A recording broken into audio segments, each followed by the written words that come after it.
Well, welcome everyone. I have been particularly excited. My name is Michelle Conceição. I'm with the staff of Folk Alliance. I'm the programming manager. And I imagine the folks on this stage know me with other hats.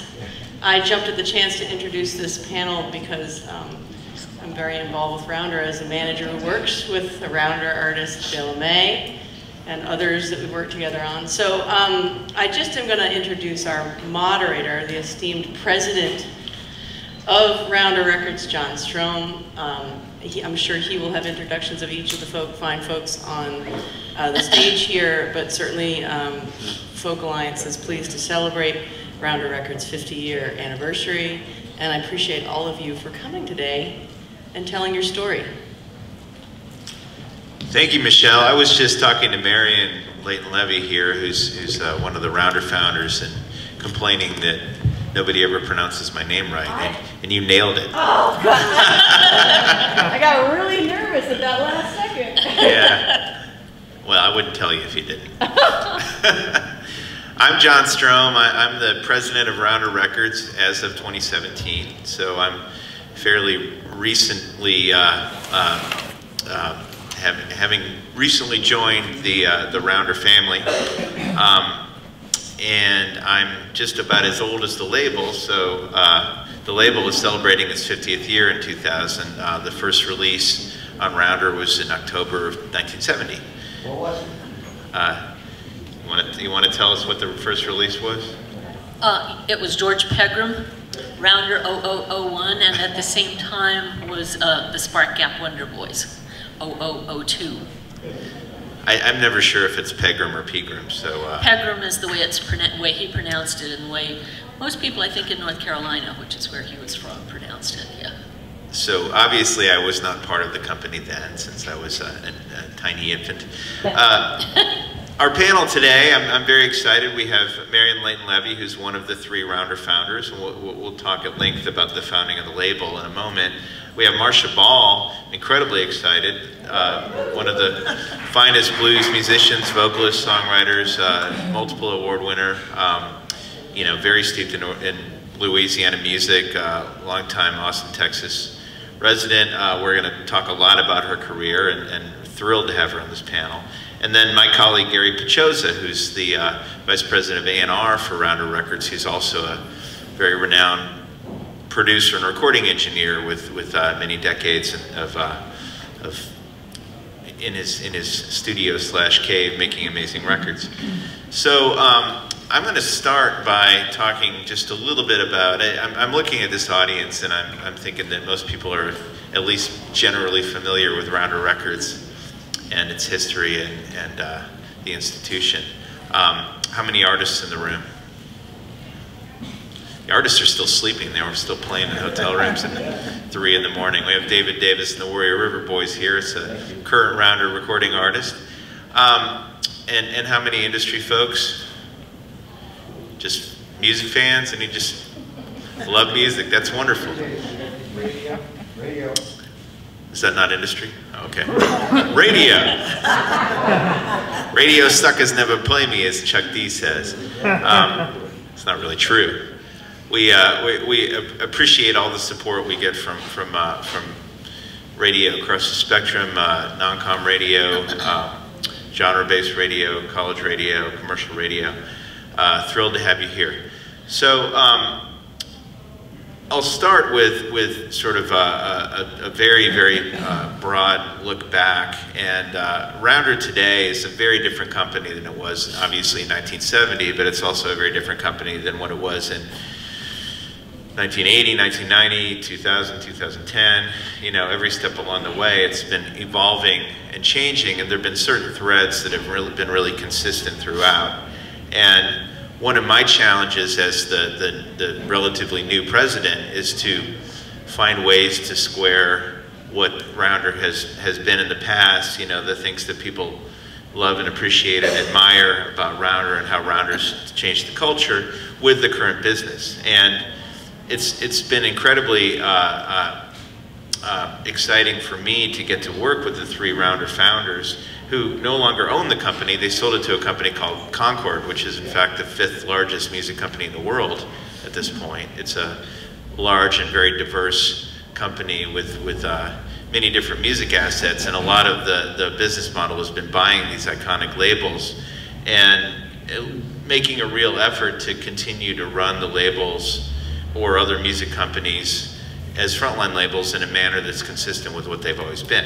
And the founders of Rounder actually have a venture so that they, you know, have a fund where they bring records to us and continue to have an A&R presence, which is really cool. And that includes David Davis and the Warrior River Boys, which Ken Irwin, one of Marian's co-founders and lifelong friends, is the you know, the creative conduit and the person who funds that project and others, mostly in the bluegrass genre. And then we have other projects that are funded by Concord, and my job is to oversee all of it, and it's been a great benefit to work with the founders, especially now that we're in the 50th anniversary and we have such an incredible story to tell, which is Marian's story, Ken's story, Bill's story. So the three founders were Marian Leighton-Levy, Bill Nolan, and Ken Irwin. And Marian, will you just give us a quick sort of description of where you and the other founders were at the time that you founded the label? What was your what were you doing? What was your life like? What was your background? Sure, happy to. We were either just out of college or just out of graduate school, and living together as a collective in Somerville, Massachusetts. And fortunately, or unfortunately, there were a lot of records that a lot of music that we really loved that was just not being recorded. So we kind of invented Rounder, I guess you would say, at a time when the breadth of music that we really liked best, from going around to folk festivals and bluegrass festivals and blues festivals, and just wasn't being recorded as much, was kind of after the peak of the folk revival and before a lot of the later independent labels were actually founded. So that was kind of what we conceived of as our mission, that as well as being a living and a working collective culturally and politically. And that was the foundings of Rounder. So from the very beginning, there was never a particular genre that, because we loved everything from the Rolling Stones to Almeda Riddle, an unaccompanied ballad singer from the Ozarks. So aside from worrying whether something might be a little too commercial, we didn't really worry about genre. So as the world should be, we kind of conceived of it as music without borders, music without boundaries and without genres. And so from the very beginning, that was kind of the vision, I guess you would say. And we loved bluegrass. There was not a lot of bluegrass of a particular type that was being recorded at that time. So that was kind of always been a big part of our mission. But at the same time, particularly after the George Thorogood record took off, and it was around the time of something called the Blues Wave in the late 70s, and we started, there were a lot of great bands that were starting at that time. And we first became aware of Marcia at that time, of Marcia Ball, and she's, you know, like not only an incredibly eloquent spokesperson for the influences on her music and in her music that she plays, but also someone that we, from the very moment practically that we heard about her, wanted to work with. And so Ken and I went to Austin and stayed with Marcia's manager at the time, and worked to get Marcia to do the first record on Rounder, which was like a 2-year process or something, but because she was busy doing other stuff at the same time. And I think that one of the things that is interesting is about Rounder starting as a label is there were a whole generation of people around the same age who were all discovering music at the same time that they couldn't find readily available. Not because there weren't record stores, there were, but there just weren't many recordings back then.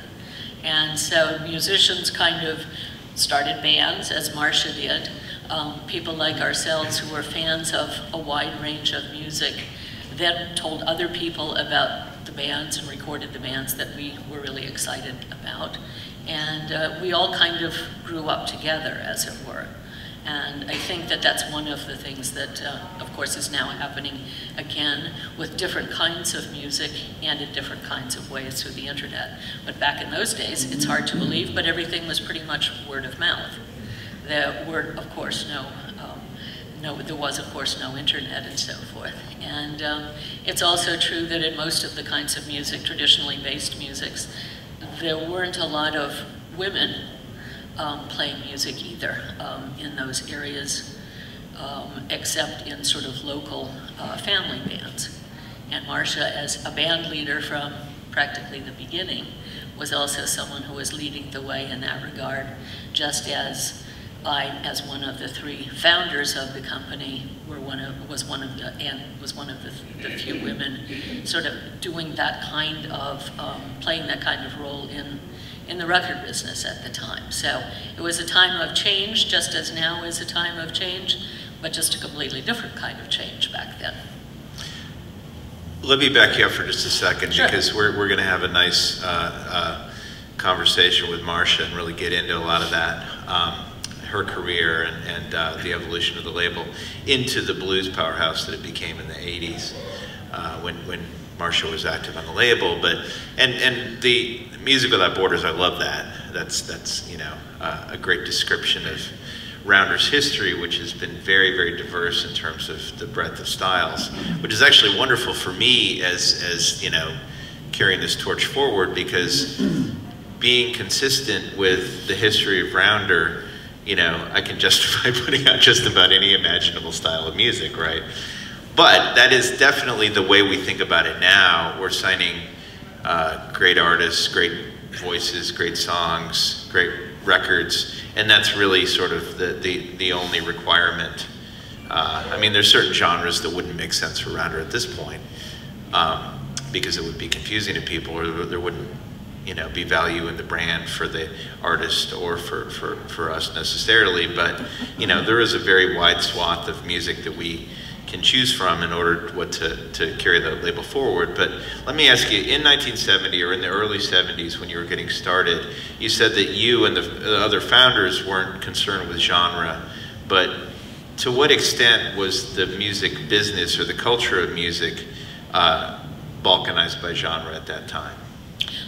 Very much so. I mean, particularly among independent labels, they tended to be very specialized in whatever the one person who started the label and owned it, whatever their musical preference was, usually was what the label, you know, a good example, although it hadn't been founded back then, is Alligator, which is a wonderful label for blues, where Marcia is also still making great records for them as well. And but it was always known, and in some ways we used to envy them because it was simpler. I mean, there were some people who would know about one type of music on Rounder, but they'd say, oh, yeah, there was a small folk label from Cambridge.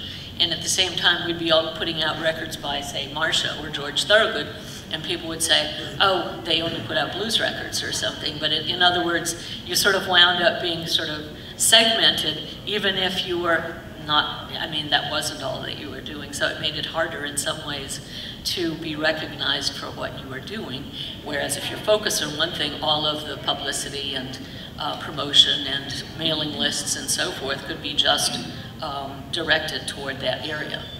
So it made it more difficult. But I mean, we really admired a lot of labels that did, say, old-time string band music, or were reissuing blues from the 1920s, country blues and so forth. So for the most part, things were very segmented by genre. To give a long answer to a short question, John. Well, I was aware of Rounder as a kid because my father, who's an English professor, was college roommates with a guy named Jim Rooney, who at Amherst College. You get some of you know Jim. Jim was an artist on Rounder and produced many titles. You know, came out of the culture of folk music and the folk revival, and then reinvented himself as a country tastemaker in Nashville and founded a publishing company. But because Jim, who's a friend of mine now, we're actually working on a project together, a Nancy Griffith tribute. Jim was close friends with my father. He would send all the records that he was involved with So they were all in our collection. So we had many Rounder titles. But I was obsessed with music from a very young age, so I would always pay attention to what label things were on. So I tried to get a job at Rounder in the 80s when I was living in Cambridge, and they wouldn't hire me. So. He said, "No, you're too good a musician. Keep playing music." I said that one right. Well, the studio I used to work in Cambridge, Fort Apache, was in 1 Camp Street, which was also Rounder's address. So I was trying to get a job on the loading dock. So Marian, let's talk a little bit. So certain genre identities started to emerge over the course of the 70s, and obviously there was, you know, with J.D. Crowe and the New South and other bluegrass records, there was a very strong bluegrass thread, and Rounder is really, I don't want to say primarily, but largely known as a bluegrass powerhouse of that era. But also during that time, you were establishing the label with a real presence in Louisiana and as a blues imprint. And I understand that there's a lot of cross-pollination there and a lot of, you know, which I think is, you know, Marcia really is indicative of, is you know, you can't quite have it that distinct. So can you talk a little bit about how you came to have a presence in Louisiana, and then also a little bit about, you know, Thorogood and how Rounder became known as a blues powerhouse? Well, we used to, Scott Billington, who played various roles at Rounder. I mean, everything from advertising to art director even, but he was also, as a musician and a fan of New Orleans music with friends living in New Orleans, he produced a record in New Orleans on Gatemouth Brown, which was our first blues Grammy. And that sort of introduced us to some of the incredible wealth of musicians who were playing in the clubs and who were doing studio work in New Orleans during that period, which would have been the 80s. And then we started the Modern New Orleans Master Series. A friend, a journalist working down here, had produced a pretty straightforward record by one of the sort of original generation of New Orleans piano players from the early days of recording, Toots Washington. And that became the first record of the Modern New Orleans Master Series. So between Scott Billington and Ron Levy, at that particular time, the Jazz and Heritage Festival was really taking off as well. So they had, in fact, led to some of the other things that we did that were either part of that series or like the Professor Longhair Bearsville recordings, which also won a Grammy and had been essentially kind of sitting on dusty studio shelves for a very long time, which we released at the same time. So we kind of did that and started working with Irma Thomas, Johnny Adams, and then aside from the Modern New Orleans Master Series, did some of the first recordings of Mardi Gras Indians and brass bands that had been done in some cases for almost 20 years. And then to go back to the very early days of South Louisiana, when we started Rounder, Ken Irwin did some field trips and recorded some Cajun band, Dewey Balfa, D.L. Menard, which sort of came out of our first hearing some of those musicians at the Festival of American Folklife in D.C., which is where we first had the good fortune to hear Professor Longhair in 1970, I think it was. So in fact, that whole world we were trying to represent on record, and that led up to the Modern New Orleans Master Series, and then the various other recordings that we have done here over the years. And Marcia was a major influence, as well as someone who gave us a lot of information and would say, oh, I can't believe that, you know, here is someone who was really important to me, and then I would try to find them, and sometimes we would, it would lead to something, and sometimes it didn't, but it was just, usually you hear about other great musicians from great musicians. Musicians are very generous that way. Scott Billington, by the way, is still involved with Rounder, and he signed an artist named Samantha Fish, who's a New Orleans blues artist, and produced a record, and that's been a great one for us. So, there are many people who've had longtime presence with Rounder are still involved.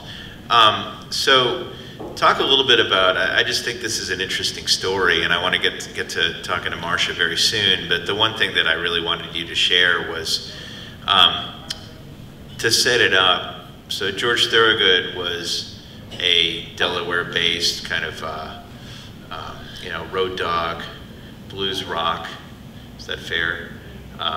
Musician who was building a following on the East Coast when you signed him, and then he had very, very tremendous success in the 80s, especially with the hit single Bad to the Bone. And there was a moment, and this is one of the really transitional moments for Rounder, when the artist and the album that was planned was so popular that it actually nearly broke the company. And Rounder was sort of forced to make a deal with a major label in order to meet the consumer demand. Is that accurate? Well, it's rumors of our nearly being broken by the record success were greatly exaggerated. Okay. People always assumed that and asked that question. I mean, in fact, I remember, you know, meeting radio stations. It was the late 70s, actually, 1977. The first one came out. 1978 was his largest record through independent distribution. Right. We in fact encouraged him, and then he said, if I'm going to sign with the major, it has to be a joint venture with you guys, because in fact he really wasn't a road dog. He was just learning about the road, didn't have a booking agent, didn't have a manager. So it was one of those cases back in those days where the record company kind of gratis acted as a bit of a manager. So we did that, and then formed a joint venture, and then the Bad to the Bone record came out on EMI. But in fact, the pressing plant that we used at the time, not to get too much into the weeds, was absolutely fabulous. And in fact, we never did run out of records, never did get backed up, even though, of course, independent distribution took a long time to pay. So, but we actually, because of the fact that we were a distribution company as well, always had the money to meet that. So it never happened, but it was the fact that independent distribution, when George opened for the Rolling Stones on one of their early tours, and coming back again, played New Orleans, and the distributor in New Orleans ordered 2 boxes of 25 each. And we said, independent distribution is really not doing the job, George, so we really do need a different distribution company. And of course, by the way, much later on, as John knows, we then signed, this is long after that, through Danny Goldberg with Mercury, through Mercury on Polygram, which became Universal, which has been the Rounder distributor since. So we've always been kind of a mixed bag for the last 25, 30 years.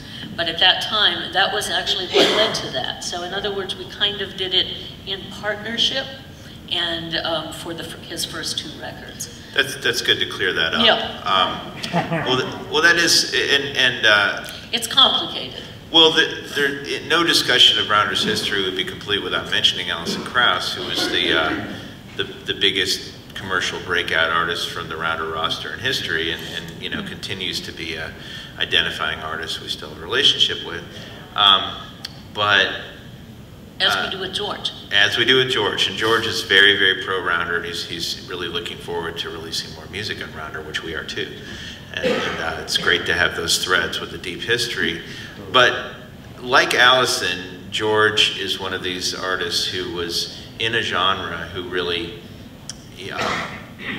broke commercially to the point where it became very much part of the popular culture. And I think that's a good way to dovetail into talking to Marcia, because Marcia, and this is primarily going to be a conversation between you and Marian, so I don't want to get in the way of it, but I want to set it up by asking you this question. So you signed with Rounder initially around 1980, in the 80s. So this was around the success of Thorogood, and Rounder was definitely establishing itself as a blues presence. But what was your perception of the label at that time, and how did you regard it when they approached you, wanting to make records with you? Well, in my mind, Rounder was, well, there were only, I guess, 2 major independents that I was aware of. One was Alligator, and I was not bluesy enough I was not old enough for or black enough for alligator. Or from Chicago. I'm old enough now.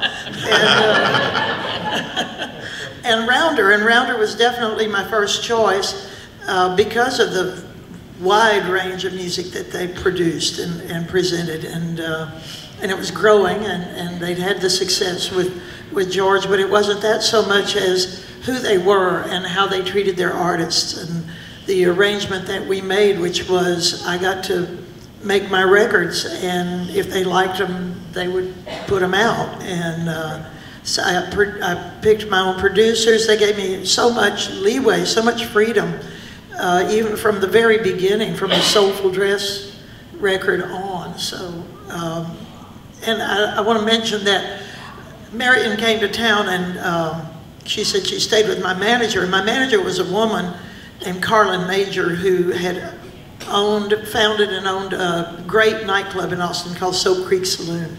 And Carlin and I had a conversation in the mid-70s about her wanting to be a seller of music as well as a buyer of music, and so she wanted to try managing and booking, and did I want to start with her. And so I'd made my first 45, I had a baby, and I got a manager all like the same month in the middle of 1975, and off we went.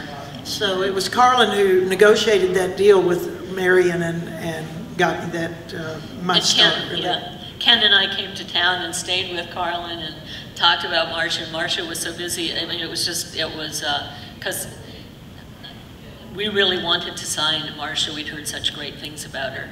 And of course, the other thing that Marcia didn't mention is that she had made a record before, which was the Circuit Queen record, which was for Capitol out of Nashville, which, you know, in a sense you could say, oh, well, that must have been a country record.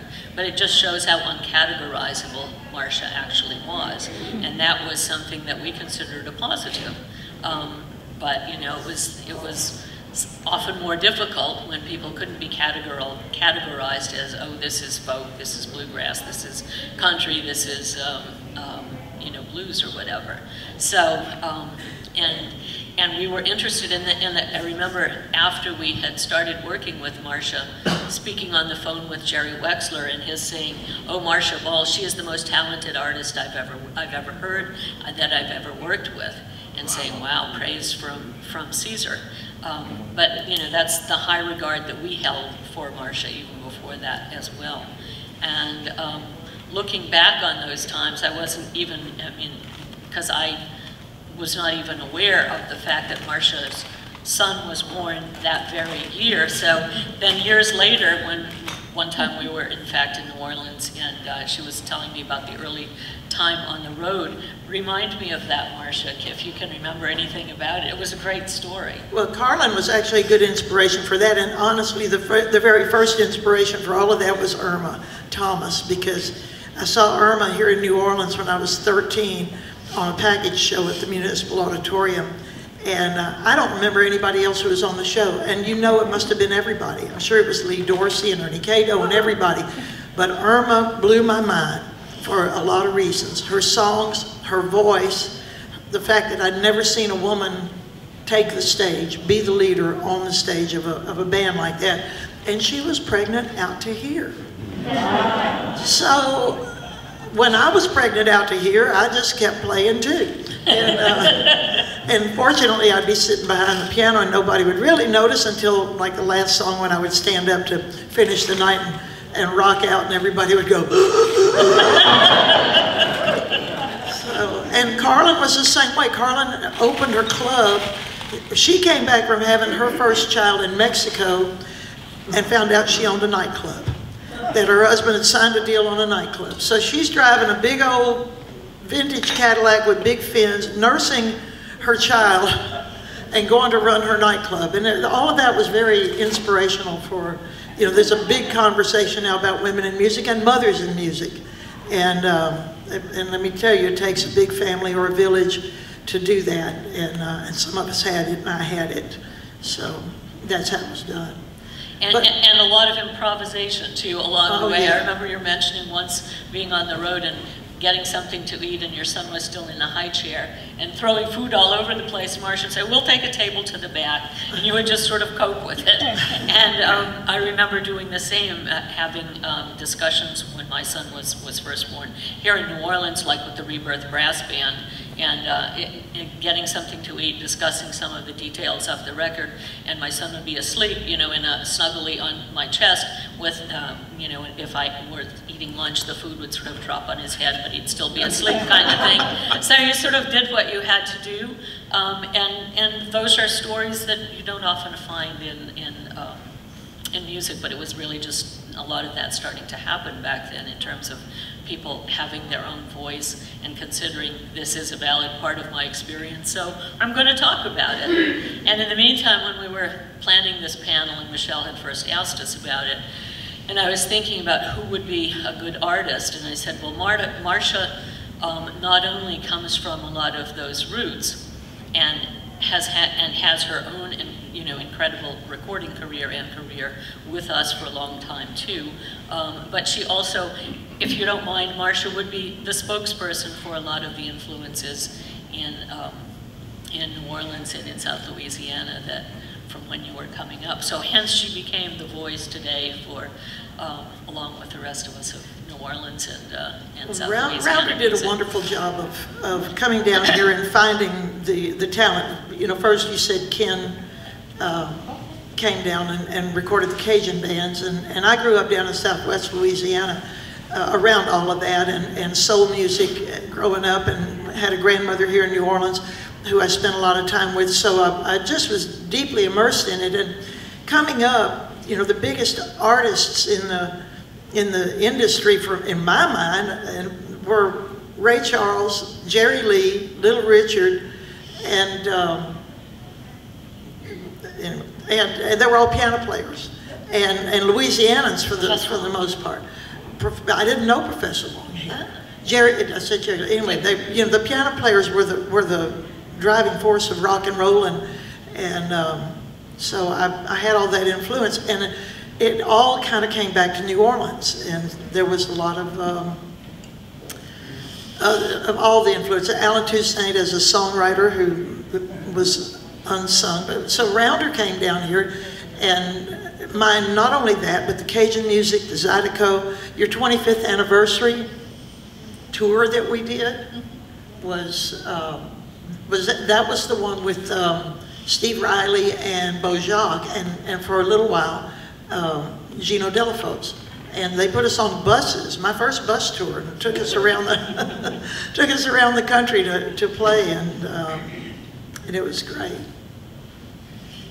I'll tell one funny little story. The other time they put us on a bus was when they recorded Irma Thomas and Tracy Nelson and I as a trio, and they toured us on a bus. And we were in New York, and we were going to do radio at Fordham University. We had a woman tour manager, we had a woman publicist, we had a limousine, and all of us dressed up to go do radio. Go figure. And we're killing time at a deli outside of the Fordham gates, and they couldn't be nicer to us. They just were bringing us. Nobody said, "Have you ever had hors d'oeuvres in a deli? Have they ever brought you up?" And they couldn't be nicer. And then we went across the street to the bakery, and we find more and more people are coming in. More and more women are coming in, and Irma's got on a red coat. It's wintertime. She's got on her little page boy hairdo and a tam, a beret, and just looks precious. And finally a woman comes over and says to Irma, "They think you're Oprah."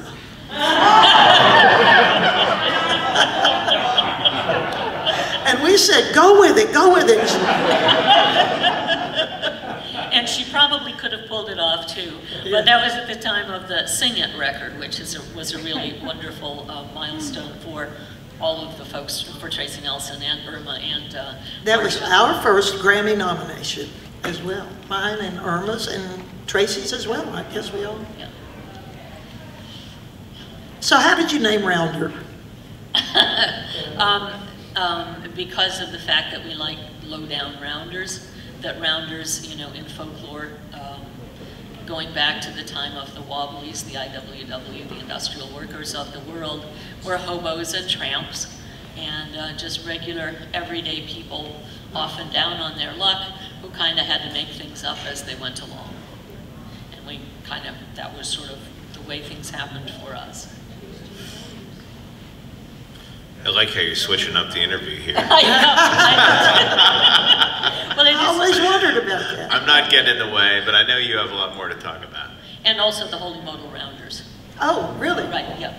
Because they were around as sort of psychedelic folk music before. Speaking of genre smearing. Yep, genre smearing, going back to the original hippies, but so, and then we started thinking about rounder as a name, and of course everything being round, and still is for that matter, a lot of things are still, but yeah. So let's see, what else? So the scene in Austin that grew out of starting in the 70s, that was called progressive country music, is how I got established and how I became aware of rounder and the things you were doing. We were pulling songs from the Louvin Brothers and the Delmore Brothers and Carl and Pearl Butler and all the old-timey, the band that I was in was very traditional country music, and we weren't particularly original, although we had a few songs, but someone said that Graham Parsons turned the Byrds from being one of the most popular rock bands in the country into one of the least popular country bands in the country. But it opened everybody's eyes. It made us so aware of the way you could blur the lines, and the way that, and ultimately Willie Nelson came to Austin and the Armadillo found him, and so we were all playing for a few years country music for hippies. We all had the clothes, and we all had boots and Levi's and cowboy shirts, and these people came out of Lubbock and Amarillo. There were great songwriters in Austin, at the time. First the Lubbock guys came down there, Jimmy Dale and Joe Ely and Butch Hancock and Terry Allen and Tommy Hancock, and then the guitar players all came down from Dallas and from all over, and then the folkies all came down, all the three named folk singers, Willis Allen Ramsey and Ray Wiley Hubbard and Jerry Jeff Walker, and everybody's just, it's just an amazing thing happened in Austin in the early 70s, and the Carolina Boys came, which was huge. The Uncle Walt's Band guys came, Walter Hyatt, Champ Hood, David Ball, my ex-husband, not. So there's just this big mashup of talent and originality in music happened in Austin between about 72 and 75, and it blew up because of Wexler, because of Doug Somm, who is the master of the smear, the guy who we were talking about that the other day, wore a cowboy hat. I just heard a young artist named Seth James. He wears a little open road cowboy hat, and he's funky and soulful, and he's just wonderful. And somebody said, lose the hat, and he said, Doug Somm didn't. So, which is a perfect answer for him. Yep. Doug would play, loved Gatemouth Brown, loved T-Bone Walker, and on the other hand, loved Charlie Pride, and would play fiddle. Like Gatemouth, he would go back and forth between fiddle and guitar.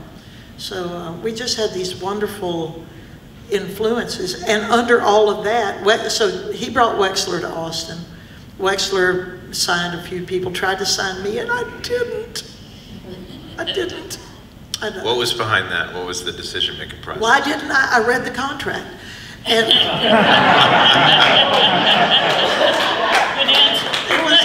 it was a lousy contract. It was fairly typical. Party of the first part gets everything. Party of the second part, good luck. And we had nobody to ask. We had no legal representation. And the people we did ask said, it's Wexler, sign it. And in retrospect, I should have.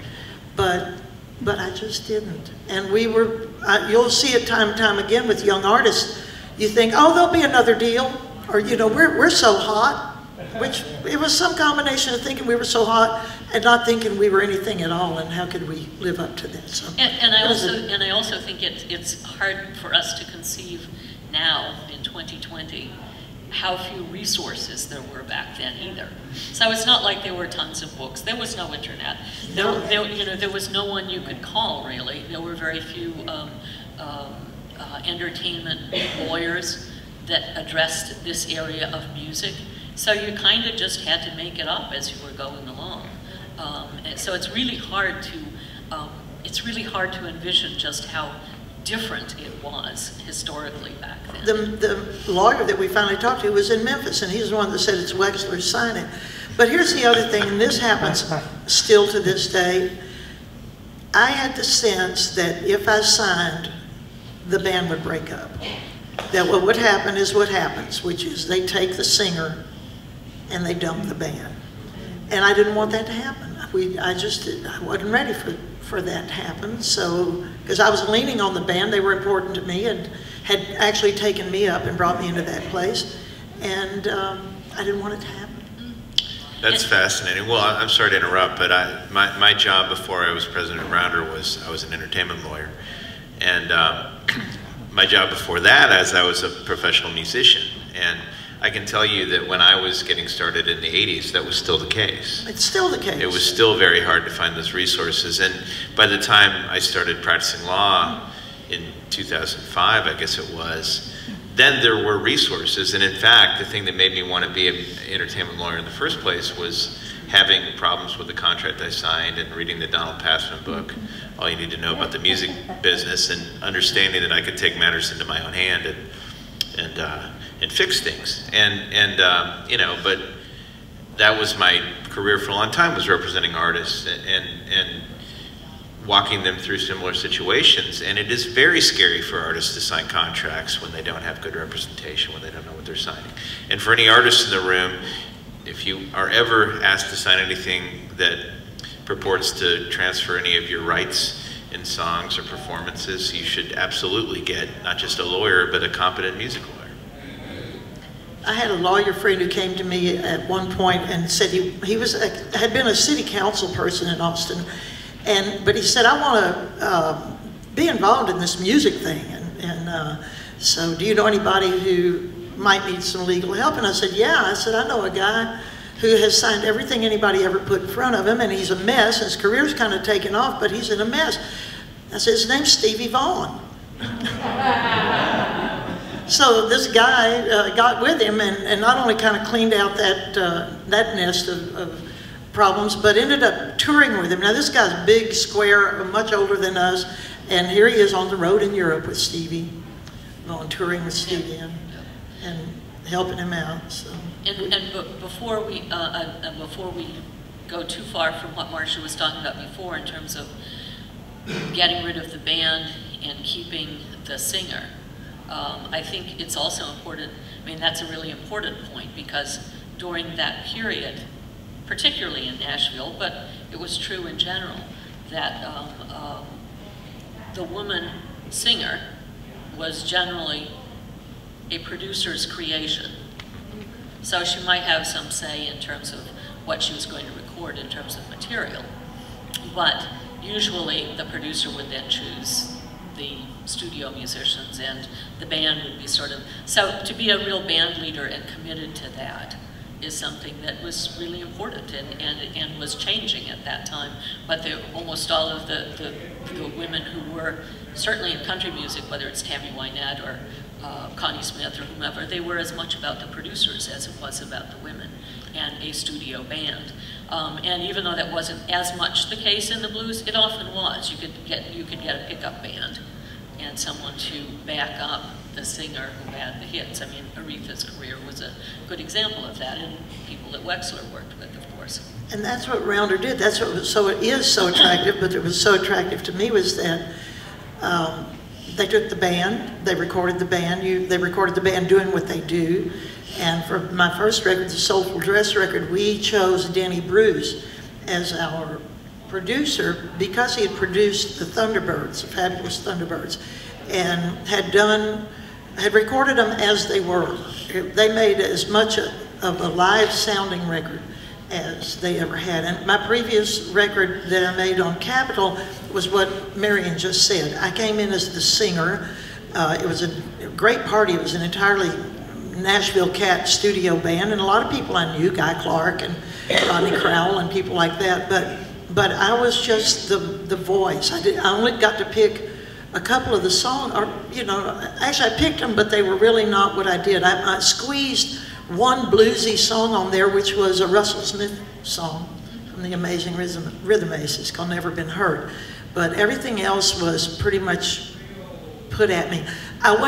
During that time, I went to a publishing company and we're looking for songs, and I couldn't find anything I liked, and y'all are gonna love this. I would look at the title and say, that looks interesting, that's a man's song. Down the line a little bit. That looks interesting, that's a man's song.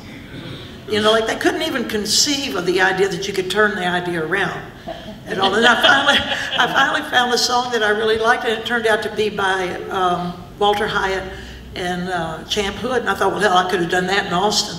So I love being, so we made the record that we've been wanting to make, because by that time, the Capitol record was about 4 years old. I'd been playing, I'd completely turned the corner from the 5 years of ooching out of country music and into the blues. And in 1980, I just shut the door on the old and hired musicians who were blues players who had been doing it for a while. Roddy Colonna, the drummer, had come to Austin from Dallas with Stevie and a band called Blackbird. Pat Whitefield was already a veteran bass player in Austin, and David Murray was my first little guitar player in that band. He was very young, but once again, the Stevie connection. He used to drive Stevie around, and then Stevie would sneak him into the bars. And so that was my first little band in 1980, and that opened the door to Rounder. But for 3 years, I'd been getting ready to make a record, and Rounder let me make that record. I want to pick up this producer thread and bring Gary Paczosa into the conversation for a moment. Because what you're talking about with how do you deal with an established band when you get them in the studio, and to what extent are you, as a producer, working with a singer? These are issues that we still deal with, and one of the incredible resources that we have at Rounder is Gary, who's Vice President of A&R, but he's also has had a very distinguished career, with multiple Grammy nominations for his work, producing many projects by Alison Krauss, engineering, working also extensively with Sarah Jarosz and Dolly Parton and many other, iconic singers. So now Gary's job within Rounder is not just in talent discovery, but also hands on the board, recording a lot of these projects. And just to kick it off, Gary, how do you think of your role in the company, both as A&R and as a producer engineer? First of all, I'd rather listen to these girls talk. It's amazing. Yeah, my role, it varies every day, and it just depends on whatever artists that we have signed and what kind of records we're trying to make. But my day, every day is different. And then I'm in the studio every day, whether or not it's for 4 hours or 16 hours. And of course, I'd much rather be there than go into the office. So I try to stay in the studio as much as I can. And A&R, the best part of A&R is discovery. It's discovering new artists. That's the draw to it for every A&R guy or gal is to find new talent. And I've been able to do that at Rounder. For a while it wasn't the case. We were, 5 years ago we were trying to chase things that were falling out of the country, major labels system, or we're trying to pick up artists that had had a big career, and now we're looking at a smaller independent label. But these days we're developing a lot of new talent, and that's really exciting. One of them is here, Sierra Farrell. Yeah, she's an amazing artist. She's been tearing it up. and we'll start on that record soon, hopefully in the next 2 weeks. She's playing a bunch more times, I think today, or maybe tomorrow, mostly today, but if anybody has an opportunity to catch her, she's an artist on our label who's not yet released music on Rounder, who I'm incredibly excited about. Just a voice you need to hear. And also the Warrior River Boys are doing some more showcasing. That's right. Go see David Davis and the Warrior River Boys as well. I should mention while I'm thinking about it that WWOZ is taping this to broadcast, and I'd like to thank the station for taking an interest and for furthering our telling our story of this label. So Gary, one of the projects that Gary's been very instrumental in, which is about to have a big moment, is a group called the War and Treaty, which I think is a very, very good example of both the sort of multi-genre gumbo and something where you can trace many threads to the history of Rounder, in that they're it's an African-American couple that have come up singing in church, very strong, gospel influence, but they also think of themselves as an Americana act and are sort of moving more into the pop realm, and they're going to be on the big Grammy show on television this Sunday, performing in a tribute, and they have a new single out today. So Gary has been in the studio with them working on this record for a couple months now. Can you tell us a little bit about that project? I mean, we were after War and Treaty for a long time, so it was a really exciting signing for us. They were here like 2 years ago, and it was just amazing to watch the reaction at Folk Alliance for a band that didn't quite fit what Folk Alliance normally does. But just the way people react to them, it's the same everywhere. And they connect in a way that not many bands do. In the record, Michael is the lead singer, Michael Trotter, and he's the producer. Very prolific writer. I mean, the process has been difficult for us to be patient because he starts with 125 songs, and then it gets narrowed down and narrowed down. We have our list, and then a week later he has a completely different list. Like, none of those songs are on there that we like. So we've been, as a label and on the A&R side, we've all been very active in trying to hone in, keep him focused, keep Michael focused on the right material and on the right approach to each song. But it's been very trying, in a good way. Like it's all about making great records and helping guide a brilliant artist. That's where A&R comes in, is to keep focus on the prize. We know what his vision is, and how do we help him pull that off? Keep it focused and moving forward. But we're a couple of months into it. It's a longer process with them because we started with a band instead of studio musicians. Started with his band, and there's a bit of a learning curve for some of them, but it's been great. I mean, it's coming out really well. And today we've got 2 singles that are coming out. And the fact that they're closing the Grammys tonight, or Sunday night, that's a dream come true. It's with a lot of other artists, but it's a great, it's a really good lineup.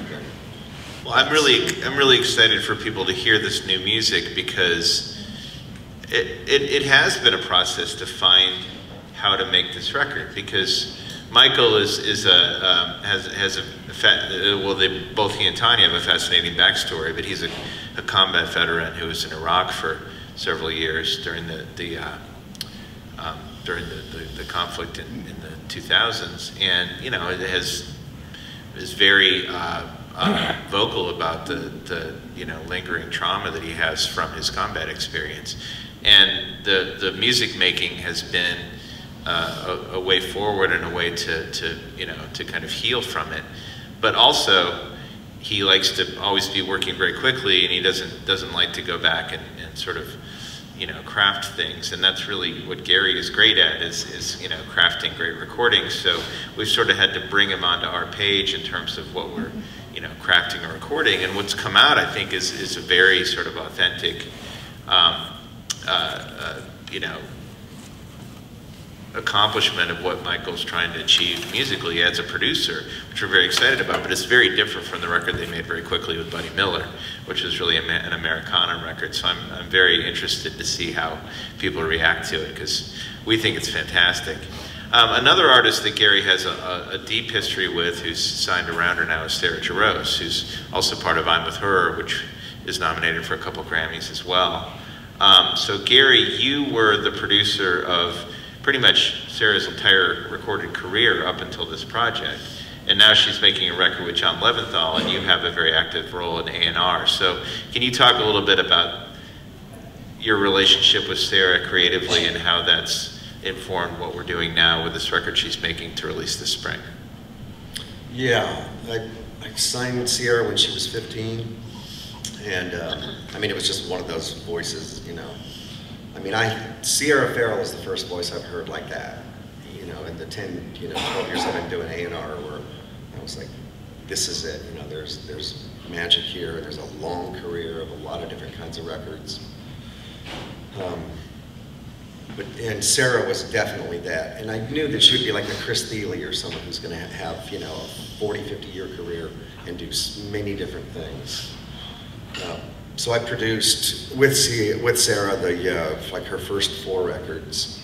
But you know, like by the time the 3rd record came around, you know, we would talk about, is it time for you to move on to someone else? You know, do you want to, you know, try a different producer? And so we kind of kept having those discussions. But, you know, we stuck with the team, and I'm glad we did, because we made 4 great records, and you know, and that led into I'm With Her, which they did with Ethan Johns. So when this record came up, we definitely was like, it's time to move on, you know, to someone else. And John Leventhal is someone who I took him to Sarah's shows a couple of times in New York in the very beginning, because it was just like, I know you get this artist, because I just worked with Sean Colvin, and so the timing was perfect for this 5th record to get her with John, and they're making a great record. We should see that sometime this summer.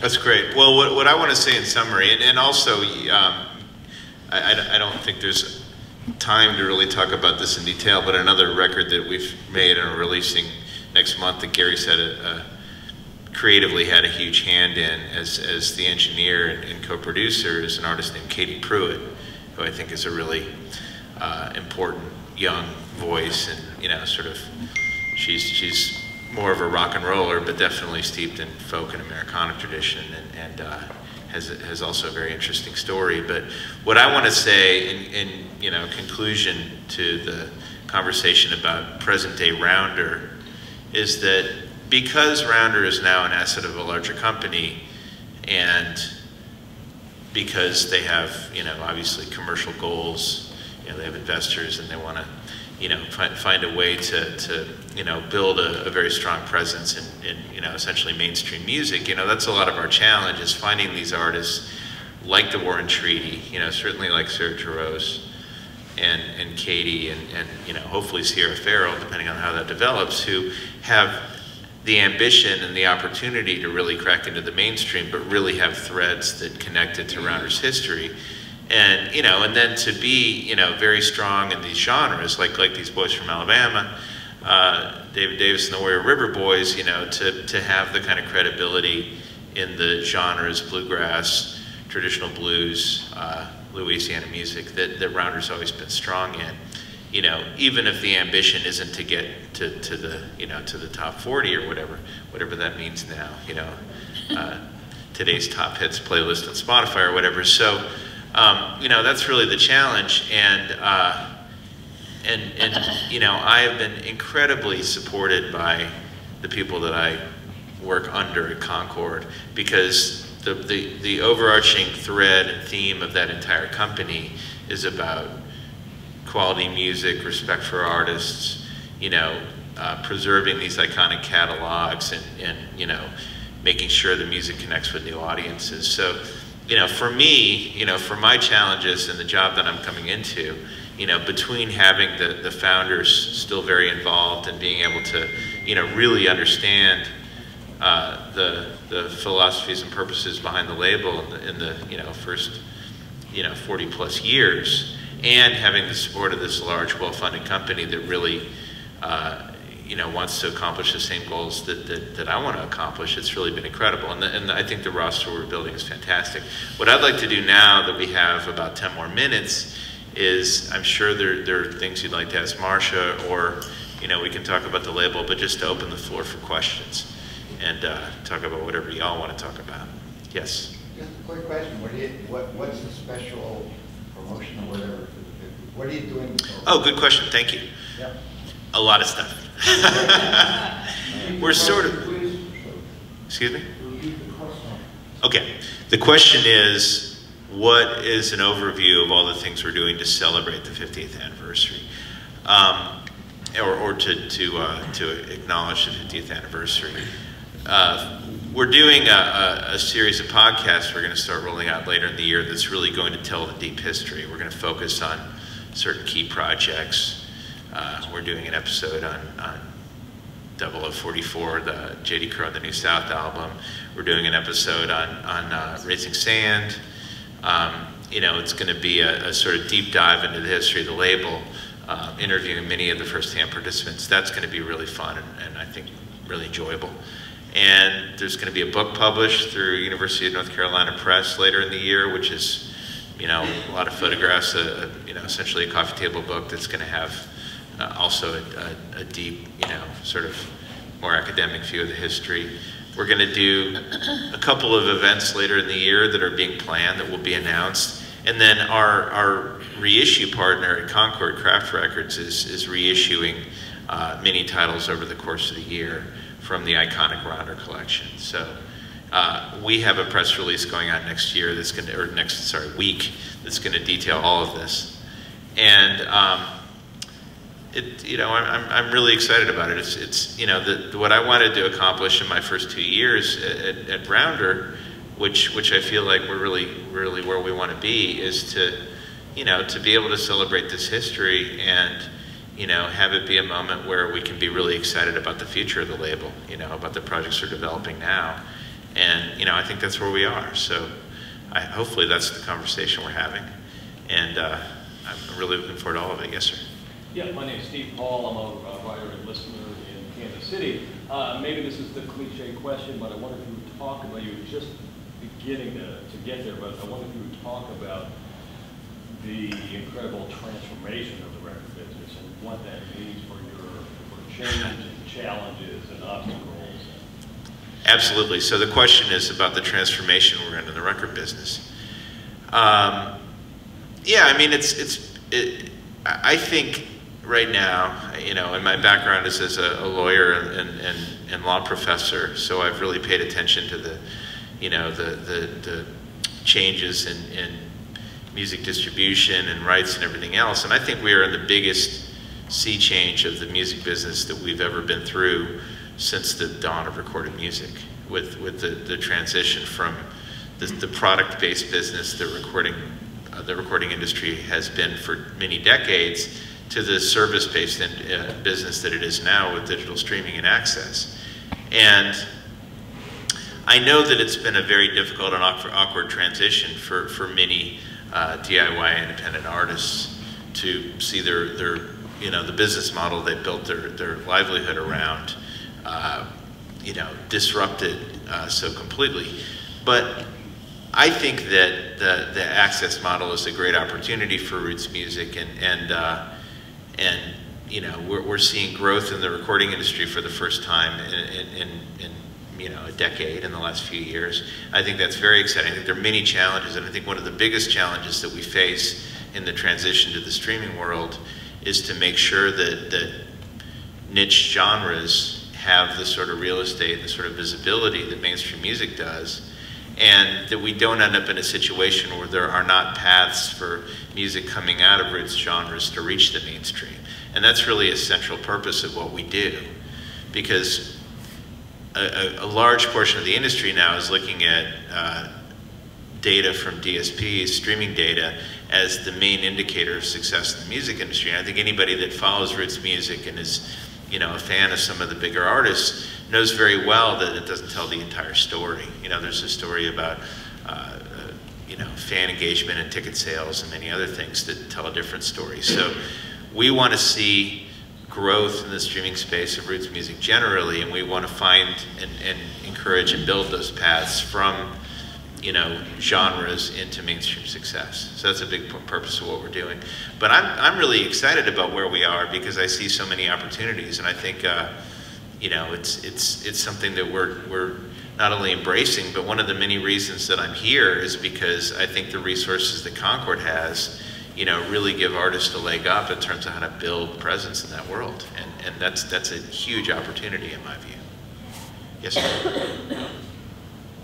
On a slightly different note, next year the theme for the Folk Alliance Conference is going to be traditional, Okay. which kind of fits very nicely with 50 years of Crown. Yep. I'm wondering how the catalog, not just the iconic catalog, but you know, the more obscure parts of the Rounder catalog that some of us in radio still tap into from time to time, in addition to all the modern music that's coming out. You know, there's only so many people still alive from the early years of Rounder. Right. I mean, Alice Gerard comes to mind, for example.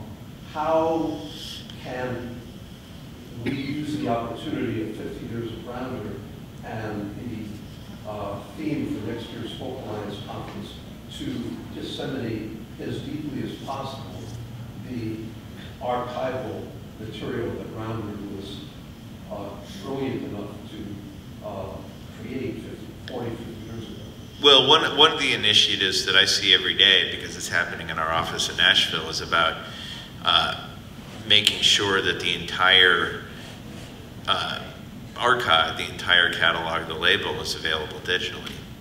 And you know, we have teams of people who work in the office who are uploading CDs and even LPs to you know, to distribute to DSPs so that the music is available and easy to find, and that's important.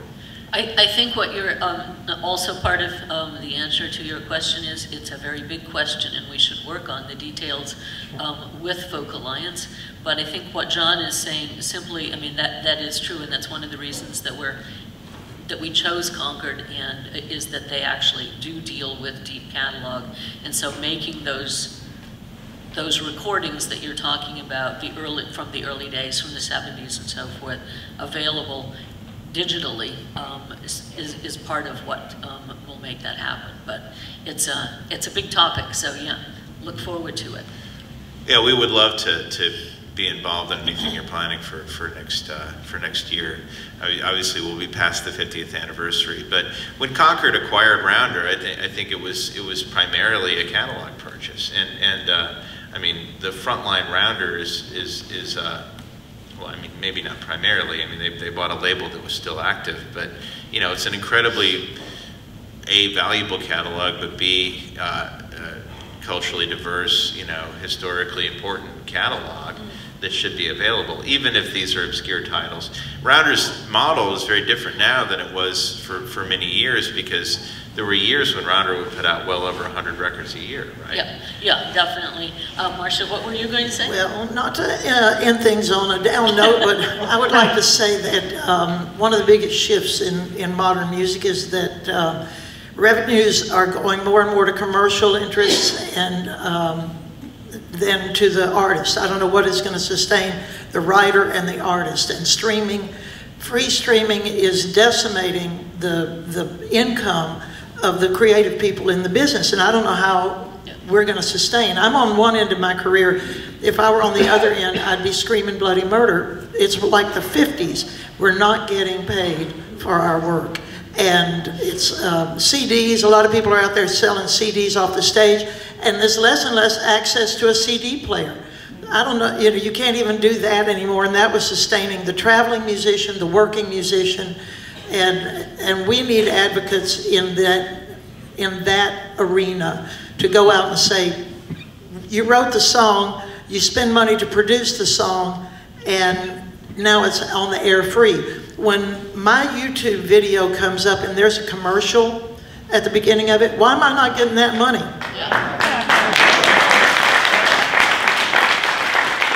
It's like it's worse than the 50s. Somebody needs to figure out how to get the creative artists the money they deserve. Yeah. Yeah, I mean, it's true. It's a time of incredible transition, lots of opportunities, new revenue streams, but for the most part, the new revenue streams aren't necessarily going to the places that need them most, and they're very small revenue streams. So I think that John's point in terms of, yes, there are more opportunities, obviously that's the case, and we hope Concord will be well positioned to do that, and at the same time, we need to be aware that there are many artists, particularly starting out their career and don't have an established base. And even if you do, there's so much, that's a good case in point.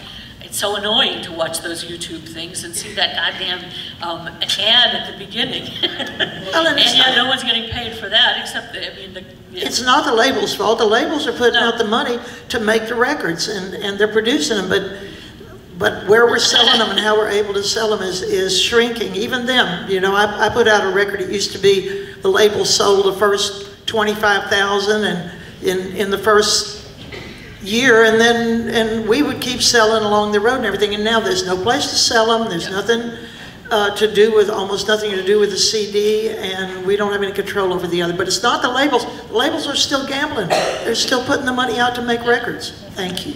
Yeah, we're all in this together, but yeah, it's... My view on this is that the good news about streaming is that it's an opportunity to have some stability in the industry, because it's hard to imagine what the next disruption is. It's been a complete structural change in our industry, and obviously it creates issues. I mean, the other part of the good news is that we as a company can make money from, you know, less developed countries because of the micropayment model of access, and people listen to music and you know, it triggers a micropayment. So there are many countries where we haven't gotten a nickel out of, you know, because piracy is so rampant. And if you look at where we were 10 years ago, it looked like everything was going to be free on the internet. And 1 million streams generates about $4,000 for the master side rights holder, which is not terrible. And you know, a lot of independent artists say like 1 million streams, that's unachievable. But now we're counting in the billions. So it's an incredibly it's a boom time for the mainstream industry. What I want to see is for that to trickle down to the you know, the middle class musicians, the niche genres, you know, the artists with, you know, who have tight fan bases and are used to making a living. But I think the stability that I hope we achieve enables us to really work on this model and make sure that it's fair and, you know, that people are properly compensated. I think the Music Modernization Act is a great step in the right direction towards getting songwriters paid as they should, and publishers. But it's a huge conversation, and, you know, but I think just, and I don't want to come off as argumentative here, but I don't think I would have the job I have if it were not for the fact that the subscription streaming model is scaled how it has. One more, we have time for one more. Gentleman in the brown. Yeah, along that same line, it appears that there's a lot of really small independent labels popping up everywhere. Everybody with a new plan, a new idea. Do you think that's an asset to the music industry or to the musicians? Or? Question is about small labels popping up recently. I don't feel like I need to take every question, so somebody else wants to address it. I think it's a good idea. I mean, what were you going to say? I think yes. Yes. These people are making their own music. They're creating their own. Sometimes it's a thumb drive. Sometimes it's a CD, and then they're selling them to their fan base. Yeah, I mean that's how they do it now. People have always done it, but now it's easier than ever. So you can do a homegrown record and you know, end up in the black. Does that help get to Yeah, it does. I mean, if you don't have product, they'll never hear you. If you're playing in a club in Amarillo, they're not going to hear you, but somebody might take a song to Rounder. Well, for us, you know, anything developing in the DIY grassroots world is you know, usually for us picking up the thread of something that's already fairly far along in development, you know, has some traction. Artist has a team. You know, we don't like to start from scratch. It's not the business we should be in, so that's all very helpful. Gentleman in the green raised his hand. One last question. Yes, sir. Just a quick one. When Rounder had its 25th anniversary, they put out a 2-CD collection compilation. You guys doing anything special for the 50th? We're not going to do a CD compilation. We are going to do a bunch of different playlists that are going to be on Spotify and other DSPs, and we are going to do many deluxe reissues that are going to focus on deluxe vinyl packages. So we have a lot of reissue, but you know, because of the fact that the CD market is fairly weak. No, I just meant a collection in general. Oh, you know, like that radio could play and things like that.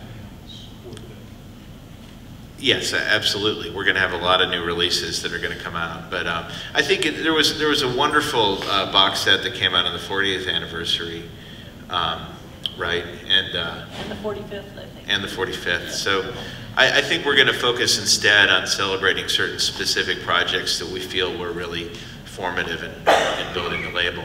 So with that, I think we're out of time, and I would like to thank the entire panel, but especially Marcia, for making the trip here. Thank you so much for listening.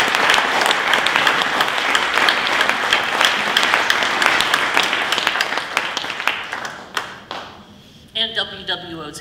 Hey, Yes, thank you. Well, there's another session coming in here, so we kind of need to clear the room. Yeah. Bring the conversation. hell out.